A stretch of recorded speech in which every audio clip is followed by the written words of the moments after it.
Friends, welcome to Sri and mom life.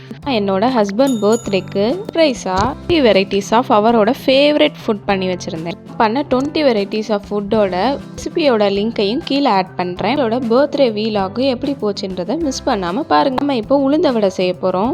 நைட்டே 1 cup உளுந்த 2 மணி நேரம் ஊற வச்சு மிக்சியில் தண்ணியே விடாமல் அரைச்சி ரெடி பண்ணி வச்சிட்டேன். நம்ம வடை மாவில் சின்ன வெங்காயத்தை ஆட் பண்ணிக்கிறோம். சின்ன வெங்காயம் ஆட் பண்ணுறதா இன்னும் டேஸ்ட் சூப்பராக இருக்கும். கருவேப்பிலையும் குட்டி குட்டியாக நறுக்கி ஆட் பண்ணிக்கிறேன்.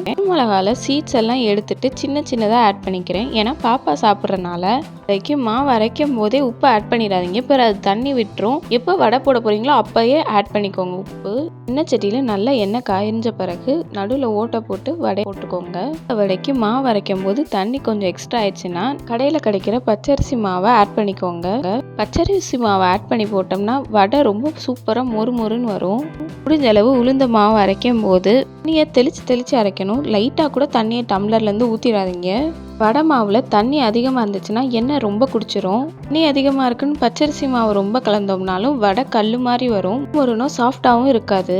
மாதிரி சின்ன சின்ன டிப்ஸ் அண்ட் ட்ரிக்ஸ் ஃபாலோ பண்ணி போட்டோம்னா சூப்பராக மொறு மொறுன்னு வரும். என்னோட ஹஸ்பண்ட்க்கு உளுந்த வடை ரொம்ப ரொம்ப பிடிக்கும். அவருக்கு நம்ம கடையிலே உளுந்த வடை வாங்கி கொடுத்தாலும் கூட அவரோட பெரியமா போடுற வடை மாதிரி என்றைக்குமே வரவே வராதுன்னு சொல்லுவார்.